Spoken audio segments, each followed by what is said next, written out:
শেখ হাসিনা তার সাথে শুধুমাত্র আওয়ামী লীগকে ধ্বংস করে দিয়ে যায় নাই, সে এই বাঙালি জাতীয়তাবাদের যে আওয়ামী বয়ান ছিল, তার মুসলিম ভার্সেস প্রগতিশীলতার যে বয়ান ছিল, প্রত্যেকটা বয়ানের কবর রচিত করে সে দেশ থেকে পালিয়ে যায়। এই 5 আগস্টের পরে আমাদের ছাত্র জনতা সকলের মধ্যে যে একটা অভূতপূর্ণ ঐক্য, সে ঐক্য আমাদের কোনো লিখিতভাবে লিখলেই যে শুধুমাত্র কিছু কাগজে লিখে ফেললেই যে ঐক্য থেকে যাবে বিষয়টা এরকম না, বা শুধু কিছু কাগজে লিখে ফেললেই যে জুলাই আসলে ঐতিহাসিকভাবে লিপিবদ্ধ হবে, বিষয়টা কিন্তু এমন না।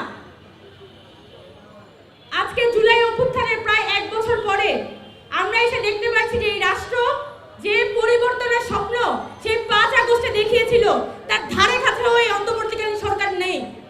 এমনকি আমরা যে ছাত্ররা এই অভ্যুত্থানের সময় বাংলাদেশের জনগণকে স্বপ্ন দেখিয়েছিলাম, সেই স্বপ্নের কাছাকাছিও কিন্তু আমরা নেই। এই জুলাই বেঁচে থাকবে তার পরিবর্তনের মধ্য দিয়ে।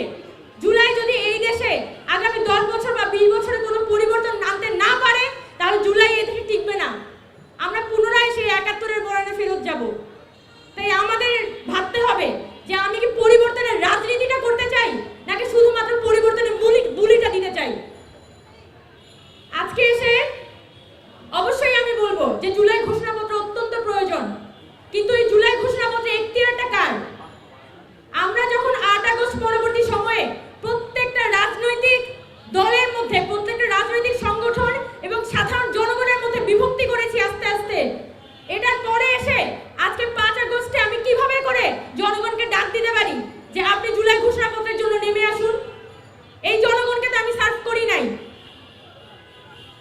গত ডিসেম্বর মাসে যখন আমরা বৈষম্যবিরোধী ছাত্র আন্দোলনের পক্ষ থেকে একটি জুলাই ঘোষণাপত্র দেওয়ার কথা উঠেছিল, আমরা চেষ্টা করেছিলাম যে শেষ মুহূর্ত পর্যন্ত যাতে ঘোষণাপত্রটি হয়, কিন্তু সরকারের প্রতিশ্রুতির ভিত্তিতে তৎকালীন সময়ে গত 30শে জুলাই রাতের 9টা বাজে সরকারের পক্ষ থেকে প্রধান উপদেষ্টার যে প্রেস সচিব, তিনি বলেছিলেন যে তারা অতি দ্রুত সময়ের মধ্যে একটি জুলাই ঘোষণাপত্র দিবেন বা একটা জুলাই চার্টার দিবেন।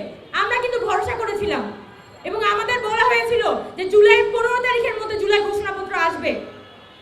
কিন্তু আমরা এখন কি দেখছি? আজকে প্রায় 7 মাস চলে গেছে, এখনো পর্যন্ত কোনো জুলাই ঘোষণাপত্রের চেহারা দেখছি না। আমি কিছু প্রস্তাবনাও লিখে এনেছিলাম, কিন্তু সত্যি বলতে আমার এই প্রস্তাবনাগুলো দেওয়ার ইচ্ছা নেই। গত 10 মাসে অনেক প্রস্তাবনা দেওয়া হয়েছে, এইসব প্রস্তাবনা কোনো কাজে দেয় না। প্রস্তাবনা শুধুমাত্র কিছু কাগজ, শুধুমাত্র কিছু অফসেট পেপার খরচ মাত্র। এসব করার আসলে কোনো দরকার নাই। আমি মনে করি যে যদি সামনের দিনে আপনারা মনে করেন যে এখানে জুলাইকে আমাদের বাস্তবায়ন করতে হবে, জুলাইকে আমাদের টিকিয়ে রাখতে হবে, তাহলে সম্মিলিতভাবে আমাদের রাজনৈতিক এবং আমাদের সামাজিক পরিস্থিতিতে আমাদের দেশটাকে পরিবর্তনের দিকে নিয়ে যেতে হবে।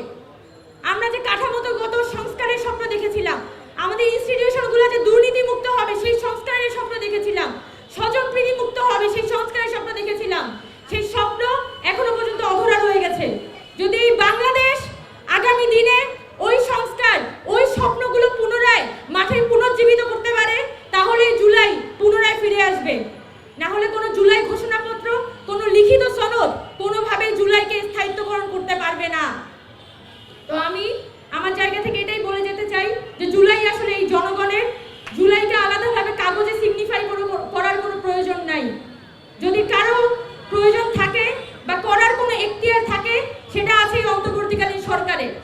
কিন্তু তারা যে রাজনৈতিক প্রক্রিয়ার মধ্য দিয়ে জুলাই সনদ আনার চেষ্টা করছে, সেই প্রক্রিয়াটা প্রচন্ড রকমের জনবিচ্ছিন্ন এবং শুধুমাত্র রাজনৈতিক দলগুলোরই প্রতিনিধিত্ব করে। তাই এই জুলাই সনদ কতটুকু পর্যন্ত সাধারণ জনগণের প্রতিনিধিত্ব করতে পারবে, সেই ব্যাপারে আমার যথেষ্ট পরিমাণ সন্দেহ আছে। তাই আমি এখনই বলে দিয়ে রাখছি যে জুলাইকে এইভাবে যে আমরা প্রতিনিয়ত কুক্ষিগত হতে দেখছি, সেটা আমাদের একটা ঐতিহাসিক ব্যর্থতা। তো সামনের দিনে শুধু জুলাই ঘোষণাপত্র বা জুলাই সনদ না, আমাদের সেই জুলাই যে জনগণের আকাঙ্ক্ষা, এই যে রাস্তার যে রিক্সাওয়ালা যে স্বপ্নটা দেখেছিল, ওই পান বিক্রেতা, ওই চা বিক্রেতা, ওই মিরপুর 10-এর যে হকার, সেই যে স্বপ্নটা দেখে সেদিন রাস্তায় নেমেছিল, তার স্বপ্নটা বাস্তবায়নের জন্য আমাদের পুনরায় মাঠে নামতে হবে।